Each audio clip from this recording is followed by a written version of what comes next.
This YouTube channel does not promote any violent, harmful, or illegal activities. All content provided by this channel is meant for an educational purpose only. নমস্কার, আমি শাহিন, খবর 77 বাংলার পক্ষ থেকে আজ চলে আসছি সেই পাপি সরেন, এক লড়াকু নেতা আইএসএফ ইন্ডিয়ান সেকুলার ফান্ডের। উনি নাকি ভোটে দাঁড়িয়েছেন এবছর। অনেক প্রশ্ন হবে, চলুন সেই প্রশ্নের আগে একটু বসা যাক, কিছু একটা স্থানে বসে আমরা আবার স্টার্ট করতে চলেছি আজকের পডকাস্ট। স্টার্ট।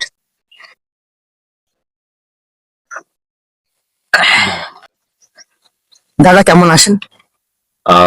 আমি তো এই মুহূর্তে ভালো আছি। আপনি ভালো তো? অবশ্যই আমিও ভালো আছি। তো আমি আপনাকে ব্যক্তিগতভাবে দেখেছি কোনো নিউজ চ্যানেলে বা আরো অন্য কিছু। তো আমার প্রশ্ন, আপনি একজন প্রফেসর মানুষ, রাজনীতিতে আসার কারণ? না, প্রথমত এটাও খুব ইম্পর্টেন্ট প্রশ্ন, কিন্তু দেখবেন আমাদের দেশ গণতান্ত্রিক দেশ। এটা নির্বাচনের মাধ্যমে গ্রামাঞ্চলের মেম্বার থেকে মেম্বার অফ পার্লামেন্ট পর্যন্ত নির্বাচনের মাধ্যমে নির্বাচিত হয়। তারা সরকার, আর আদার্স যারা আমরা চাকরি করি আমরা সার্ভেন্ট। অর্থাৎ পঞ্চায়েতের ক্ষেত্রে পঞ্চায়েত আইন প্রণয়ন হবে, রাজ্যের ক্ষেত্রে বিধানসভায়, দেশের ক্ষেত্রে লোকসভায়। তো আমাদের যারা বঞ্চিত নিপীড়িত মানুষ আছে, বা ওই ছেড়েই দিলাম, সাধারণ মানুষকে যদি দেশের আইন প্রণয়নে যদি অগ্রগণী ভূমিকা নিতে হয়, তাহলে রাজনীতিতে আসতেই হবে। তো সেদিক দিয়েও আমি রাজনীতিতে আমার পদার্পণ। আমার প্রশ্ন অনেক নিয়ে এসেছি, আপনার সাথে প্রশ্ন হবে, ভালোভাবেই হবে। তো আমার আর একটা প্রশ্ন, আপনি এই দলটা কেন বেছে নিয়েছেন? ইন্ডিয়ান সেকুলার ফ্রন্ট এর নেতৃত্ব একজন ধর্মভীরু ব্যক্তি, মাথায় টুপি, গালে দাড়ি। আর সেটাও একটা খুব গুরুত্বপূর্ণ প্রশ্ন। কিন্তু আমরা যদি দেখি, আমাদের দেশে প্রায় 60টি সেন্ট্রালাইজ দল আছে, 50টার কাছাকাছি রাজ্য দল আছে, আরো প্রায় 800-র কাছাকাছি, মানে আমি কয়েক হাজার দল আছে। তো আমরা দেখেছিলাম, মানে আমরা দীর্ঘকাল ধরে, আমি রাজনীতিতে আসার আগে সামাজিক সংগঠন করতাম আমাদের আদিবাসীদের নিজস্ব দাবি দাওয়া নিয়ে। এটা হয়তো গভর্নমেন্ট চোখে আমরা এনজিও বলবো, কিন্তু আমাদের সাথে সংগঠন, এবং কিছু কিছু বিষয় সাংবিধানিক স্বীকৃতিও আছে। যেমন আপনারা জানেন, সংবিধানে যে 5th শিডিউল আছে, মাঝি ব্যবস্থা, নাকি ব্যবস্থা। তো ওখান থেকে আমরা দেখেছি যে তথাকথিত কিছু কিছু রাজনৈতিক দল আছে, সেখানে ওরা মালিক সুলভ মনোভাব করে।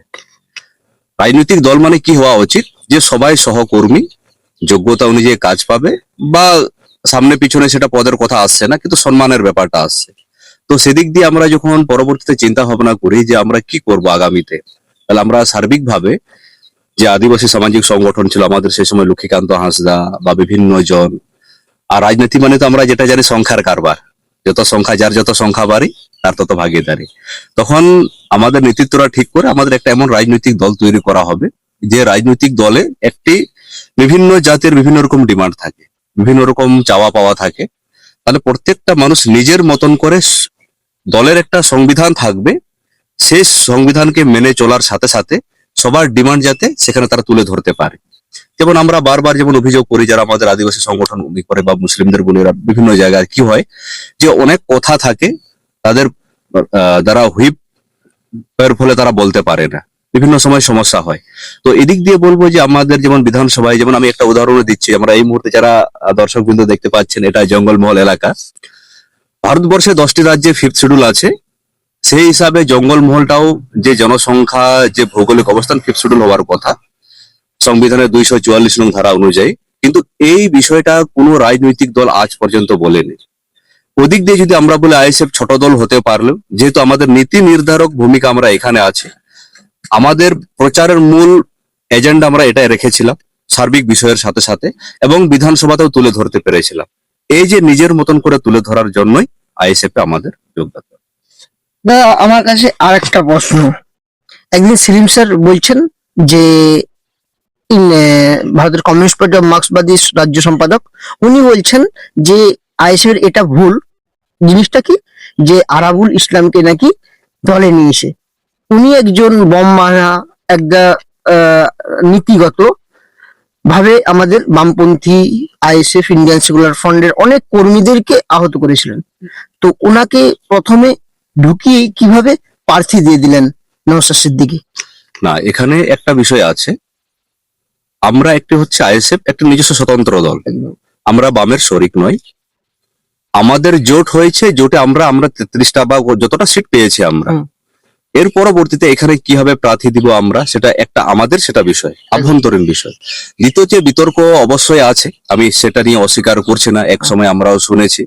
কিন্তু রাজনীতির ক্ষেত্রে আমরা দেখেছি কেউ যদি সংশোধিত হতে, যে আমরা যেমন 2021-এ যদি দেখি, যিনি আইএসএফ এর বিরুদ্ধে প্রার্থী ছিলেন, ভাইজানের বিরুদ্ধে প্রার্থী ছিলেন, নওশাদ সিদ্দিকের বিরুদ্ধে যিনি প্রার্থী ছিলেন, তাকে এখন সিপিএম প্রার্থী করেছে এক জায়গায়। তো আমরা তো সেটা তাহলে বলতে,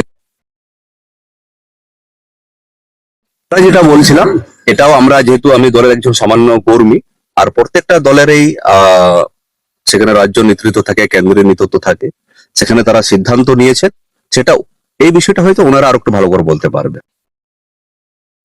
আমার আরো আমাদের প্রশ্নের মধ্যে আরেকটা প্রশ্ন, 2024 লোকসভা নির্বাচনে আপনি দাঁড়িয়েছিলেন ঝাড়গ্রাম লোকসভা কেন্দ্রে। ওখানে 15 লক্ষ ভোটার, আপনি পেয়েছিলেন 5,000-এর মতো ভোট। ওই কারণে আপনার কি কোনোভাবে একটা রাজনীতির প্রার্থী হব না বা একটা আক্ষেপ, দুঃখ, এটা কি আসে? না, রাজনীতি হচ্ছে অনেক লং টার্ম বিষয়।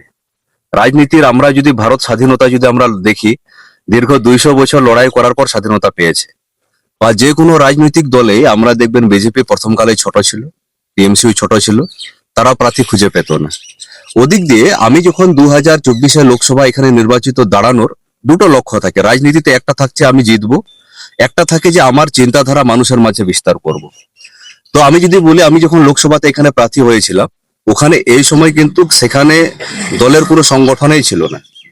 তাহলে আমি যদি সাদা চোখেও, একটা সাধারণ মানুষও জানবে যে লোকসভায় লড়াই করতে গেলে মিনিমাম 3000 বুথ থাকে। আমার এখানে না বুথ কমিটি, না অঞ্চল কমিটি, না জেলা, এমনকি জেলা কমিটিও ছিল না। মূল উদ্দেশ্য কি ছিল, যে আমাদের যে বিষয়টাকে আছে সেটাকে চর্চায় নিয়ে আসা, জনসাধারণ বুঝুক, মিডিয়াও বুঝুক যে আদিবাসীদের অধিকারের কথা কি আছে, এবং আমরা সেদিক দিয়ে চেষ্টা করেছি। যেমন আপনারা দেখবেন যে আমাদের জঙ্গলমহলে যে সমস্ত সার্বিক শিক্ষা স্বাস্থ্য তো আছেই, বিশেষ করে যেহেতু আমি আদিবাসী সমাজের, আমি একটা কথাই বলবো, যে আগে যদি আমি মা বাবাকে না দেখতে পারি, গ্রামকে যদি দেখতে না পারি, আমি কোনোদিনও দেশ সেবা করতে পারবো না। আগে ওই জন্য মা বাবা, দেশ যদি আমি সেবা করি, সব মা বাবা আমার সমাজ থেকে সমান হবে। তো ওদিক দিয়ে আমাদের বিষয়টা আমি প্রাধান্য অবশ্যই দিয়েছিলাম। তো সেই সময় যে আমাদের যেমন ফরেস্ট রাইট অ্যাক্ট, গ্রাম সভা, 5th শিডিউল, এই সমস্ত বিষয়, বা এই এলাকার যারা শিল্প, আমি জঙ্গলমহলের কথাই বলছি, এখানকার যে শিল্প, আমরা যেমন এটা যেটা বলছি শিল্প তালুক, যে মানুষ যে অনেকে হয়তো ভাবতো যে সরকার একটা অনেক জিনিস সে আমাকে ভিক্ষা দিচ্ছে, কিন্তু আমি জনগণকে বোঝাতে পেরেছিলাম যে আমরাও মাধ্যমে সরকার নির্বাচিত, আমরা ভিক্ষা পাই না। তো এই যে মানুষের মধ্যে যে ভাবান্তর হচ্ছে, মানুষ যে বুঝছে যে আমাদের এই অধিকার, এগুলি আমাদের বলতে হবে। যেমন এইবার জঙ্গলমহল প্রত্যেকটা জায়গায় বিভিন্ন পার্টিকে প্রশ্ন করছে সাধারণ মানুষ, যেটা আগে আমরা দেখতে পাইনি। এখন সরাসরি মানুষ প্রশ্ন করছে, আপনারা কি করেছেন, আপনি যে 5 বছর এত টাকা পেয়েছেন, কোথায় খরচা করেছেন, তারপরেও আদার্স বিধানসভায় কতবার আপনি কথা বলেছেন, এইগুলো কিন্তু জানি না আগে কতটা বলেছিল। এখন কিন্তু যে কোনো দল যারা করে, কিন্তু আমাকে বলে, বাপিদা এই বিষয়টা আমি আপনার হয়ে জানতে পেরেছি। তো ওদিক দিয়ে আমি অবশ্যই সাকসেস বলবো, এবং প্রার্থী হওয়া না হওয়া নিয়ে এটা কোনো বড় কথা না। একদম। আরেকটা কথা, আপনি 2026 বিধানসভা নির্বাচনে বোলপুর বিধানসভা কেন্দ্রে দাঁড়াচ্ছেন। আমার জিজ্ঞাসা যে বোলপুরের মানুষের কাছে আপনি কতটা আপন হয়েছেন? অ্যাকচুয়ালি আমরা যেহেতু দীর্ঘকাল ধরে সামাজিক সংগঠন করি, তো আগে থেকে মানে আমরা যে ইচ্ছে হলো রাজনীতি করব, একটা শখ জন্মালো, এমন তো না। আমরা সামাজিক ভাবে প্রতিনিয়ত মানুষের কাছে পৌঁছে থাকি। তো আমি পশ্চিমবঙ্গে শুধু নয়, ভারতবর্ষের বিভিন্ন জায়গায় ঘুরেছি। একটা আমাদের সমাজ বলুন, আদিবাসী দলিত বলুন, বা উচ্চ বর্ণেরও অনেক মানুষ, আমি যখন যেখানে গেছি, যেমন এখানে যখন প্রথমে আসি, সবাই দেখা হচ্ছে, কথা বলছে, এমনকি আমাকে স্থানীয় লোকরা বলছে, আমার কলেজ যারা সহকর্মীরা আছে, যে দাদা আপনি তো কাল পরশু এসেছেন, কিন্তু আপনার রাস্তাঘাটে সবাই আপনার সাথে কথা বলছে, কি করে মনে হচ্ছে আপনি নতুন মানুষ। তো আমি বলবো, আমি প্রকৃতির নিয়মে মানুষের পাশে থেকেছি, তারা ভালোবেসেছে। তো বোলপুর না, পশ্চিমবঙ্গে যেখানে যাই, বোলপুরে যাওয়ার সাথে সাথে আমাদের যারা স্থানীয় মানুষ আছেন, সংগঠন তো আছেই, আমাদের সমাজের মানুষ যতটা আপন করেছে, না হলে বোলপুর যেরকম বিখ্যাত জায়গা, সেখানে অনেকেই দূরের মানুষ প্রার্থী হতেও ভয় পাই। ভয় পায়। আমি কোনোদিনও বলিনি যে আমি ওখানে প্রার্থী হবো বা এখানে প্রার্থী হবো। দল যেখানে সিদ্ধান্ত নিয়েছে, যাওয়ার সাথে সাথে খুব সুন্দর আমি অভ্যর্থনা পেয়েছি। একদম।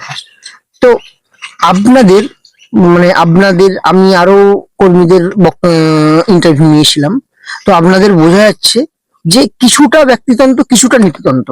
যেমন দক্ষিণপন্থীদের নিয়ম যে ব্যক্তিতন্ত্রের দ্বারা ফোকাস, আপনি কি বলবেন এই ব্যক্তিতন্ত্র? না, অ্যাকচুয়ালি কি হয়, যে কোনো দলে ব্যক্তিতন্ত্র বেশি দিন চলতে পারে না।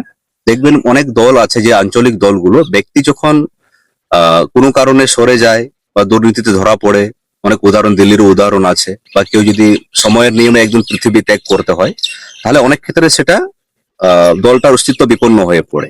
কিন্তু আমরা আইএসএফটাকে বারবার চেয়েছি, আমরা ব্যক্তি নয়, দলটাকে প্রতিষ্ঠা করা, দলের সাংবিধানিক কাঠামো, লক্ষ্য। কিন্তু অনেক ক্ষেত্রে কি হয়ে যায়, আপনারা দেখবেন যে কোনো ফুটবল ম্যাচ হোক, ক্রিকেট ম্যাচ হোক, সবাই সমান মর্যাদা দেয়।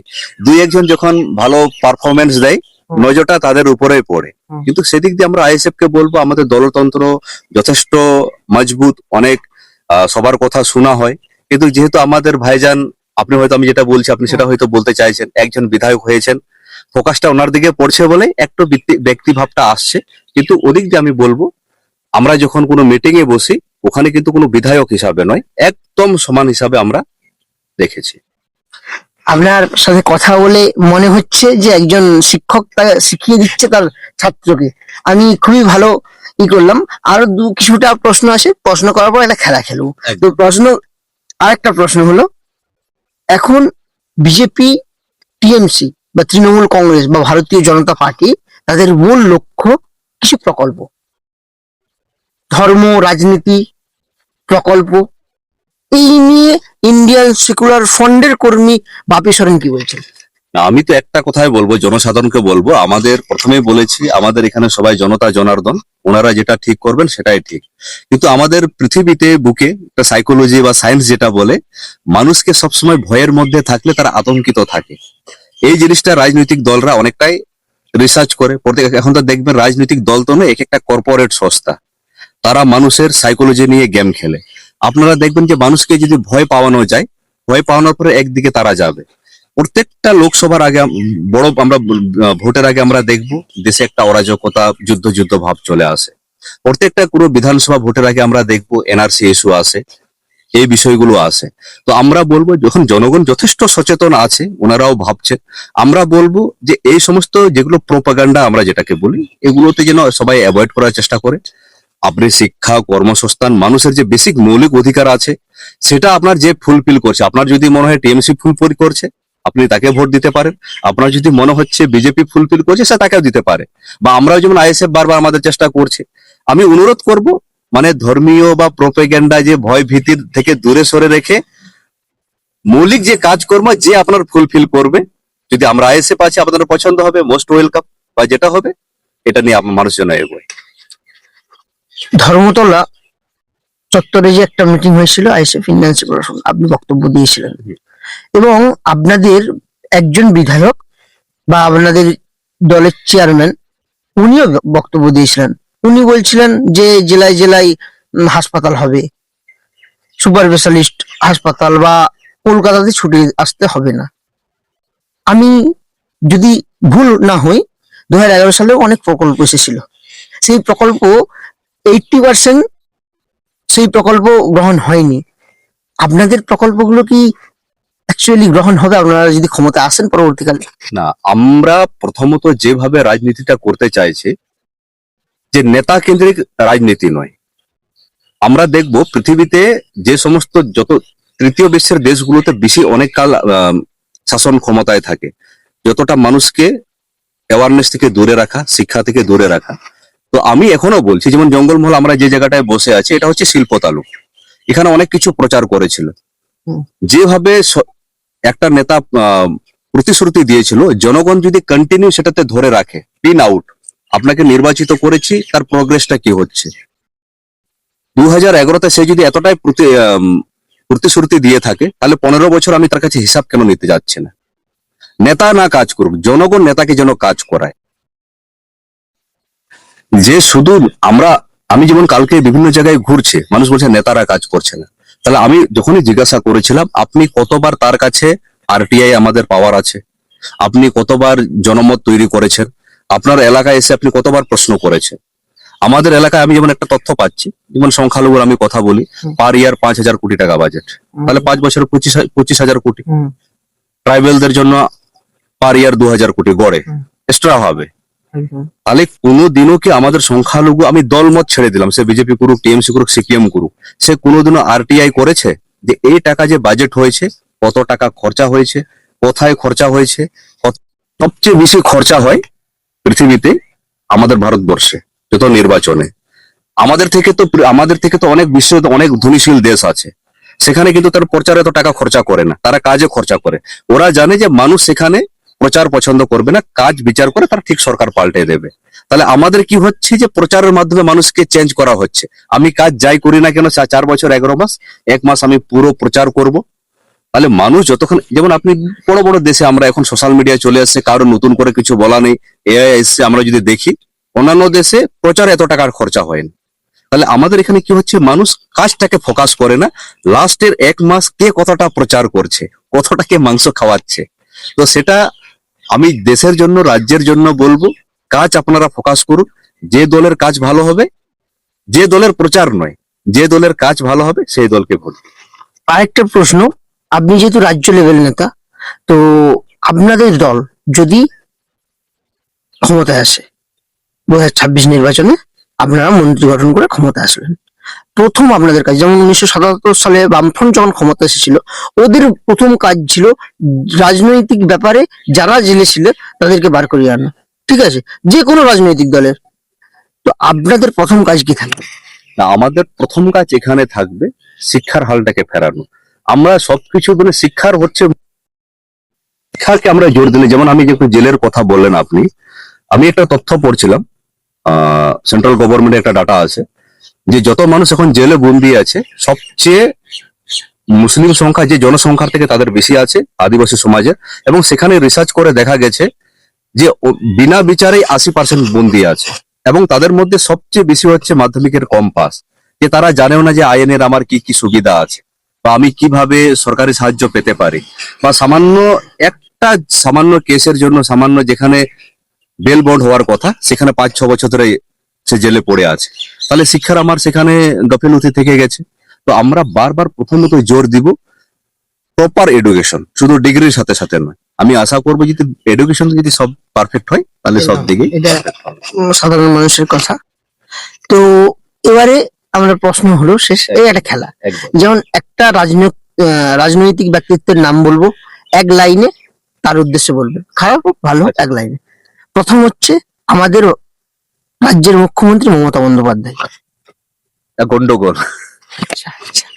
আমাদের দেশের, ভারতবর্ষের প্রধানমন্ত্রী নরেন্দ্র দামোদর দাস মোদী। টপিবাজ। তো এবারে প্রধান বিরোধী শক্তি পশ্চিম বাংলার আমাদের ভারতীয় জনতা পার্টির শুভেন্দু অধিকারী, ইনাকে নিয়ে। ভুল ভুলাইয়া। তো নওশাদ সিদ্দিকীকে নিয়ে কি বলবেন? Dynamic leader. Thank you. Mohammad সেলিমকে নিয়ে কি বলবেন? আশাবাদী নেতা। আচ্ছা। বিমান বসু। প্রবাদ পুরুষ। অমিত শাহ।